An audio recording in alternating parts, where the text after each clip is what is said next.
किसी ने क्या सुंदर कहा है कि 100 बातें दिल से कहीं तुम्हें, वो नहीं दिखा तुम्हें, एक बात गलती से क्या कहती, रिश्ता ख़त्म करना है तुम्हें।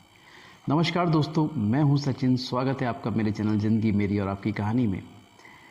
दोस्तों, जीवन में रिएक्शन और रेस्पॉन्ड दो अलग अलग बातें हैं, और जब हम इन दोनों को एक मान लेते हैं तो जीवन में किस प्रकार की समस्याएं आती हैं और हम उनको पहचान भी नहीं पाते कि ये क्यों हो रहा है।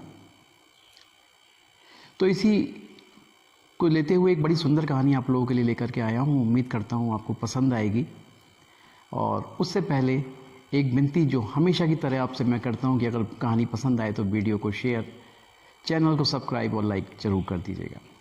तो कहानी कुछ इस प्रकार से है कि एक व्यक्ति है, नाम जरूरी नहीं है क्योंकि वो आप भी हो सकते हैं, मैं भी हो सकता हूँ, कोई भी हो सकता है हम सब में से, क्योंकि ये जो कहानियाँ हैं बिल्कुल आपके और हमारे जीवन की कहानियाँ हैं। तो एक व्यक्ति है जो एक नई घड़ी खरीद करके लेकर के आता है, और घड़ी थोड़ी एक्सपेंसिव थी, महंगी घड़ी थी।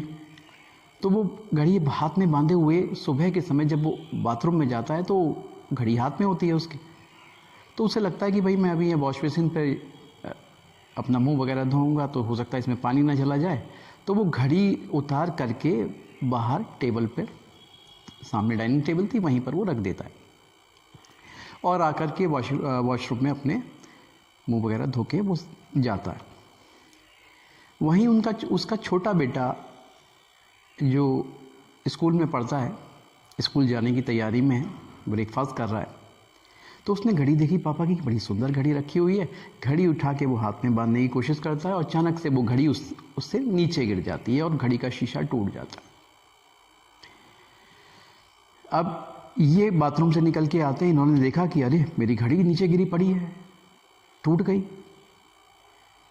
ये बिना कुछ सोचे समझे, बिना बेटे से बात किए उसे डांटना फटकारना शुरू कर देते हैं कि तुम्हें तमीज़ नहीं है, तुमने ऐसे मेरी घड़ी तोड़ दी, तुम ऐसा कर दिया, वैसा कर दिया, और इतना डांटते हैं उसे।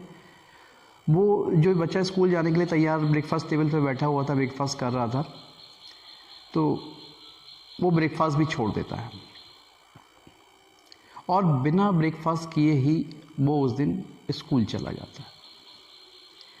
ये सब कुछ बच्चे की माँ किचन में से देख रही थी। उसको पता था कि बच्चे की कोई गलती नहीं है कि उसने घड़ी उठाई और पहनी और अचानक से गलती उसके हाथ से छूट करके गिर गई, किसी से भी हो सकता है ये। लेकिन उसके पिता ने उसको बहुत डांटा। तो इससे माँ का मन भी खराब हो गया कि इसमें इतना ज़्यादा रिएक्ट करने की क्या ज़रूरत थी। लेकिन कहा उसने कुछ नहीं। उसने अपने हस्बैंड का लंच वगैरह पैक करके दे दिया और नाश्ता वगैरह उनको दिया। तो जो नाश्ते की टेबल पे जो नाश्ता भी इन्होंने किया वो गुस्से में ही किया। पति पत्नी ने भी आपस में कोई बात नहीं करी, क्योंकि दोनों ही वर्क करने वाले थे, वर्किंग क्लास को रिलेट करते थे। तो पत्नी भी तैयार होकर के ऑफिस के लिए निकल गई और इधर से ये भी नाश्ता करके ऑफिस के लिए निकल जाते हैं। थोड़ी दूर जाने के बाद इसको याद आता है कि मेरी आज एक इम्पॉर्टेंट मीटिंग है और उसकी फ़ाइल तो मैं घर पे ही छोड़ आया हूँ। तो जल्दबाजी में भागते दौड़ते ये गाड़ी आड़ी टेढ़ी घुमाते हुए इधर से निकाल उधर से निकाल, किसी भी तरह से जाम में फंसते फंसाते कई बार गाड़ी ठुकने से भी बची और घर तक पहुँच जाते हैं। घर पे देखते हैं कि घर पे तो ताला लगा है। गुस्से में फ़ोन निकाला, पत्नी को मिलाया, अरे तुम कहाँ हो, इतनी देर हो गई है, मेरी फ़ाइल रह गई है इम्पोर्टेंट, मेरी मीटिंग है, जल्दी आओ लौट करके। अब पत्नी भी कहीं अपने ऑफिस के रास्ते में थी। जब उसने ऐसा सुना तो उसका भी थोड़ी सी दिक्कत हुई, एकदम से अपसेट हो गई। वो भी तेज़ी से घूमी और घर के लिए निकलने की कोशिश की उसने। वो रास्ते में थी, ऑफिस के रास्ते में, तो वापस तुरंत मुड़ गई। अब इसी जल्दबाजी में पत्नी का पैर मुड़ जाता है। जैसे तैसे वो घर पहुंचती है, ताला खोलती है, फ़ाइल निकाल के देती है। ये फ़ाइल लेकर के वापस जाते हैं, लेकिन उसके पैर में चोट लग जाती है पत्नी के, तो वो घर में रुक जाती है।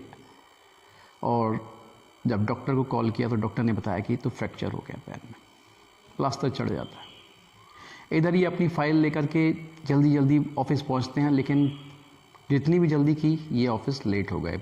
ऑफिस जाके पता चलता है कि जिसके साथ आज मीटिंग होनी थी वो क्लाइंट तो आज जा चुका है।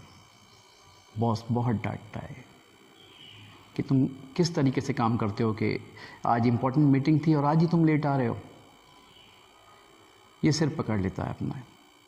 और उधर बेटा जो स्कूल में है, उसका आज एग्ज़ाम था। वो इतना ज़्यादा अपसेट हो चुका था कि उसे कुछ याद ही नहीं आ रहा था। वो चुपचाप बस बैठा हुआ था, एग्ज़ाम में कुछ नहीं लिख रहा था।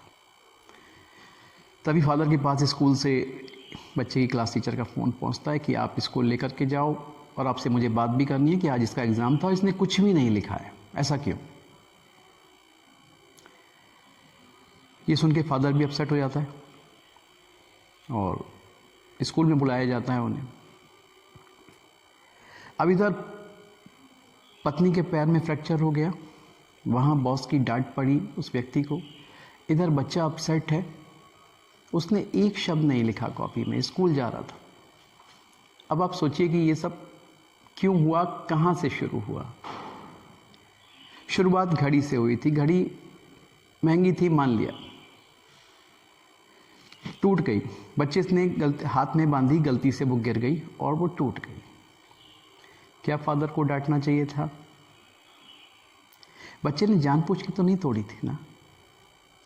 अगर वो जानबूझ के तोड़ता, नीचे रख करके उसे ठोक पीट करके तोड़ देता, तो डांटना बनता था कि भाई ये तुमने क्यों किया। रिएक्शन होता वहाँ पे कि ऐसा नहीं करना चाहिए था तुम्हें। लेकिन गलती से टूट गई। बच्चा भी कह रहा है कि मेरे से गलती से हो गया पापा, फिर भी हम उसे डांट रहे हैं। क्यों डांट रहे हैं? क्योंकि घड़ी एक्सपेंसिव थी, इसलिए डांट रहे हैं। बच्चे की भावनाओं की या बच्चे की जो वैल्यू है उस घड़ी से ज़्यादा हो जाएगी। और उसके बाद आगे की जो स्थिति है वो जो आपने स्टोरी में सुनी कि यहाँ वाइफ टेंशन में आ गई, बेटा टेंशन में है और खुद जो कहने वाला व्यक्ति है वो खुद टेंशन में। उस टेंशन में उसकी इम्पोर्टेंट मीटिंग छूट जाती है, उसे डांट पड़ती है। तो यही रिएक्शन और रेस्पॉन्स का फ़र्क है कि कब हमें रिएक्शन करना है और कब रेस्पॉन्ड देना है। भाई गलती से टूट गई, चल ठीक है, गलती से हो गया ना, कोई बात नहीं, बात ख़त्म कर देते हैं, चल छोड़, देखेंगे अब इसे क्या कराना है इसके बारे में। जानबूझ के तोड़ी होती तो थोड़ा बहुत लाइटली डांट करके कि ऐसा नहीं करना चाहिए था, तुम्हें बिल्कुल नहीं करना चाहिए था, ये गलत है, बात ख़त्म कर देते हैं। लेकिन इस एक छोटी सी गलती की वजह से कितने लोग डिस्टर्ब हो गए घर के, ये चीज़ समझने की ज़रूरत है। और ये अक्सर हम में से हर एक की लाइफ में कभी ना कभी, हम नहीं चाहते ऐसा हो, ना आप चाहते हैं ना मैं चाहता हूँ, कोई भी नहीं चाहता कि हम इस तरीके का कोई भी व्यवहार अपने साथ में जुड़े हुए लोगों के साथ करें, लेकिन वो हो जाता है। तो यहाँ थोड़ा सा समझने की ज़रूरत है। तो उम्मीद करता हूँ कि आपको ये कहानी पसंद आई होगी। फिर मिलूँगा आपसे एक नई कहानी के साथ, तब तक खुश रहिए, अपने अपनों का ख्याल रखिए। नमस्कार।